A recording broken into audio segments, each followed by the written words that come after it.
Hello. Hello, my lovely phantoms, and welcome back to the channel, or if you're new here, a special spooky welcome to you.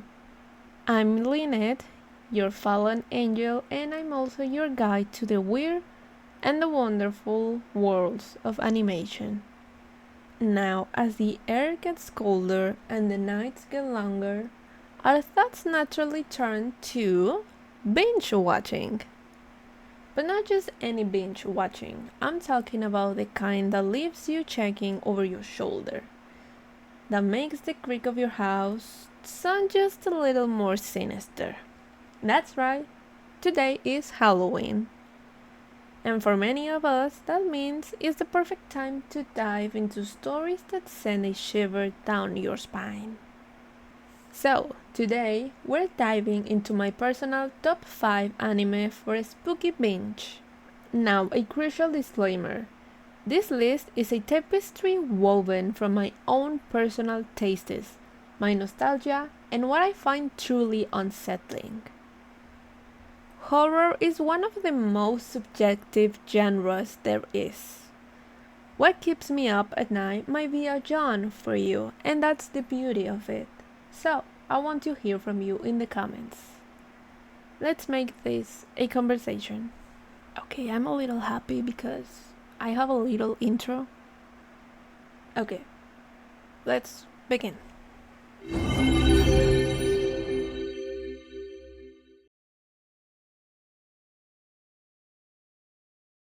Kicking off our list at number 5 is a series that is less about monsters under the bed and more about the monsters inside the human heart. I'm talking about Hell Girl. On the surface, the premise is a deliciously simple urban legend, a website accessible only at the witching hour, where you can submit the name of anyone who has wronged you. The enigmatic I Enma will then appear, offering to drag your tormentor straight to hell. The catch? Your soul is damned to follow after you die.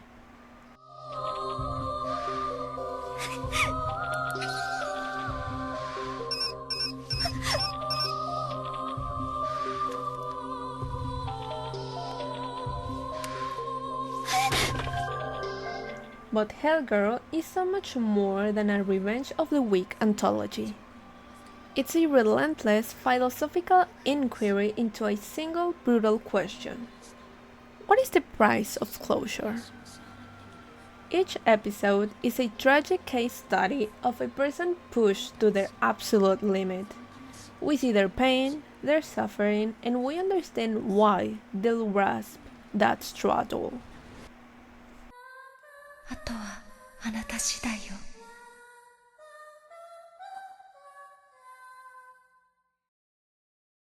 But the genius of the show is the lingering, empty feeling it leaves you with.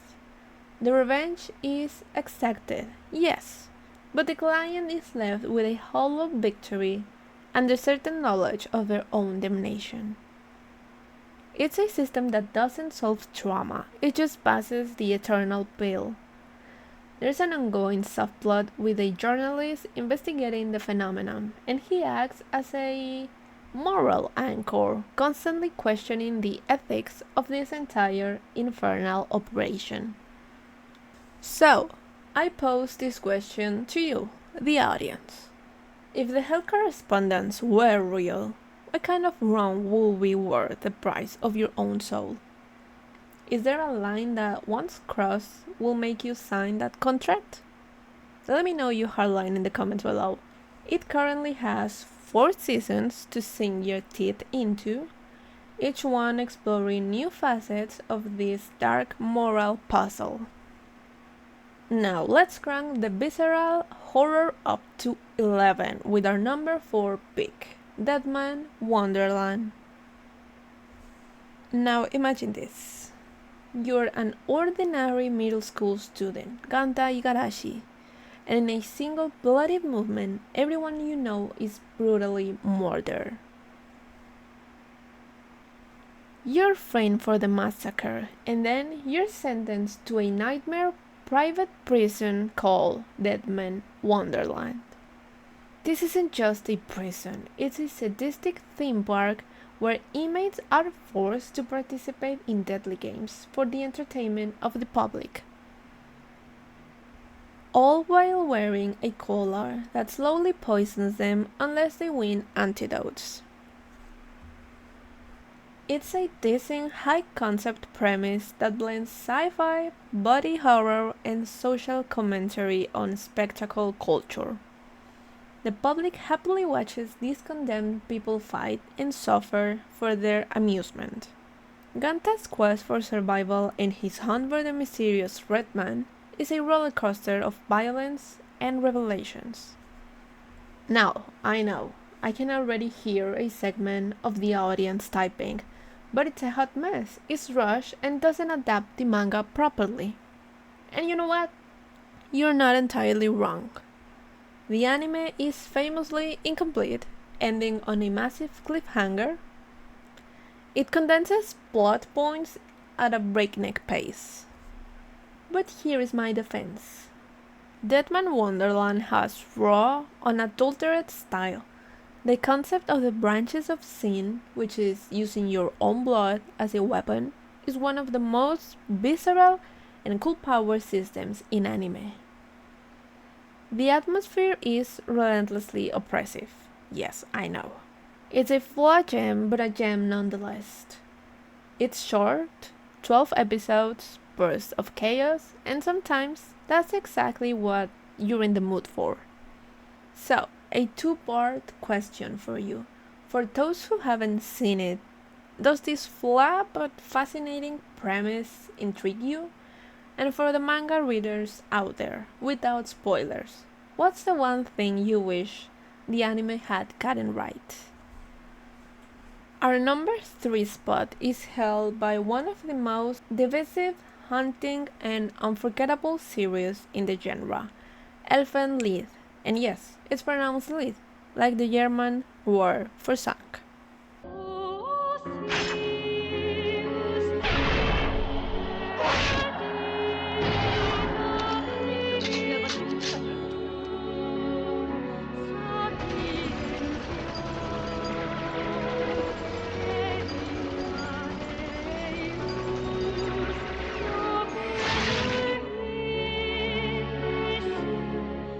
This 2004 series is not for the faint of heart. It is graphically violent, unflinchingly brutal, and drenched in a profound, aching sadness. The story follows Lucy, a mutated Diclonius who escapes a government facility, and the two cousins who take in her childlike alternate personality, Neo. Many critics will dismiss Elfen Lied as edgy, shock value nonsense. But to do that is to miss the point entirely. The extreme violence isn't gratuitous, it's a mirror. It reflects the brutality, abuse, and profound cruelty that the Diclonius, and by extension anyone who is seen as other, endures. The gore is not the theme, it is the consequence of the themes: identity, trauma, systemic abuse, and the desperate, flawed search for love and belonging.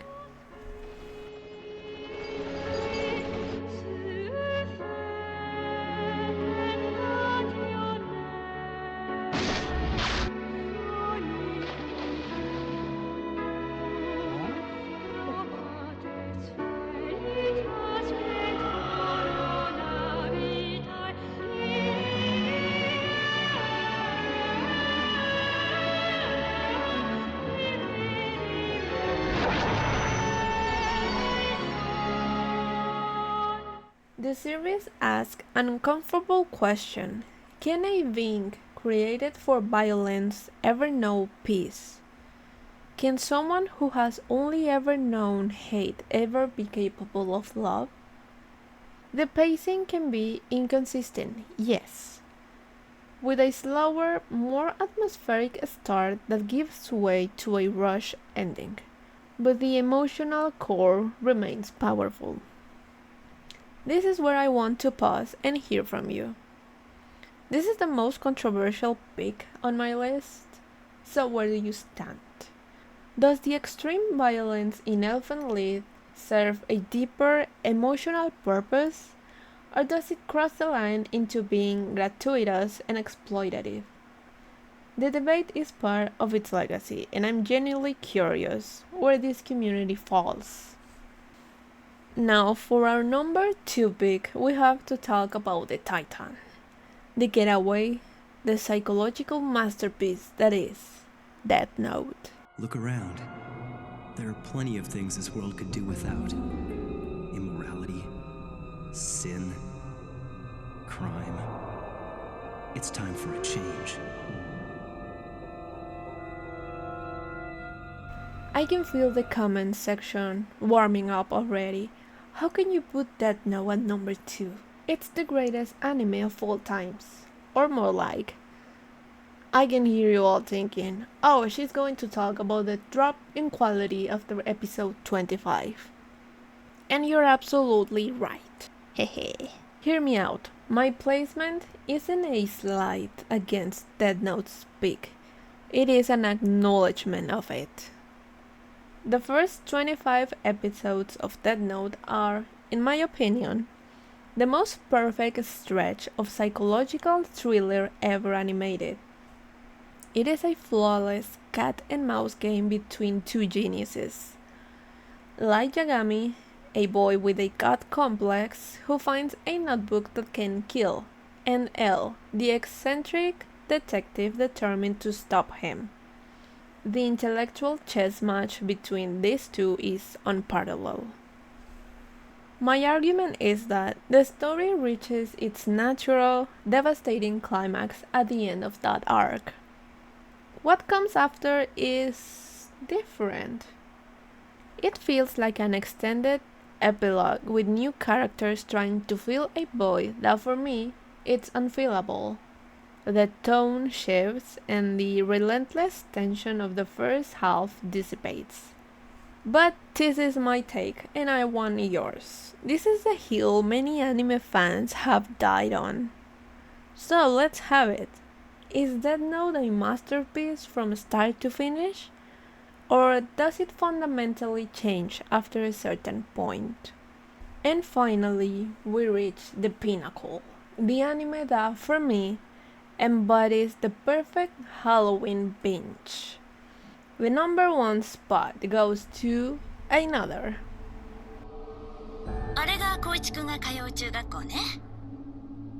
玲子さんも昔あの中学に通ってたんですか？そうよ。14年も前だけどね。これからもよろしくね、光一くん。こちらこそよろしく。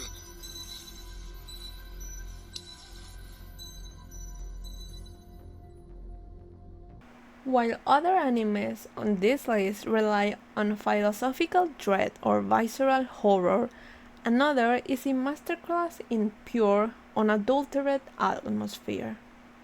It's a classic gothic horror story in a modern setting. It follows transfer student Saki Kawara as he joins class 3-3, a group haunted by a curse that began with the tragic, untimely death of a beloved student decades ago. The curse is simple and terrifying. Every year, class 3-3 has an extra person among them, someone who is already dead.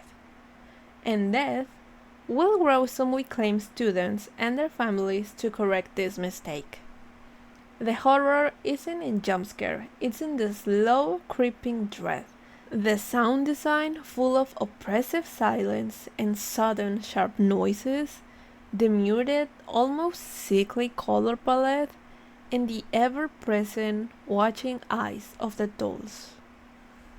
Misaki Mei, the mysterious girl ignored by the class, is a fantastic horror icon. Her doe-like eye sees the aura of death, marking her as an outsider and a key to the mystery. The series is a tight 12 episodes mystery that builds up to a gloriously chaotic and shocking finale. It's one of my personal favorites, a nostalgic touchstone that I rewatch almost every year.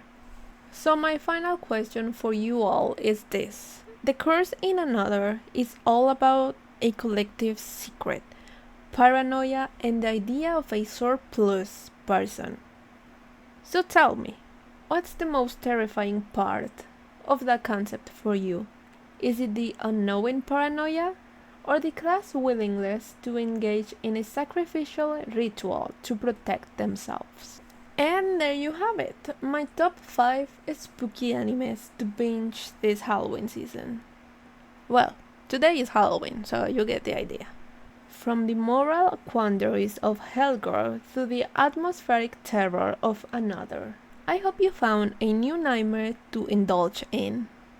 But this list is just my opinion. The world of horror anime is vast, so now I need your expertise. What are your top 5 horror or creepy animes? Which of my picks do you love and which do you think I've completely messed up? The conversation is the best part, so let's get it started down below. If you enjoyed this deep dive into the dark side, please give the video a thumbs up and subscribe for more animated analysis. It really helps the channel out. Thank you so much for watching and for sharing this time with me. Until next time, stay spooky. Bye bye!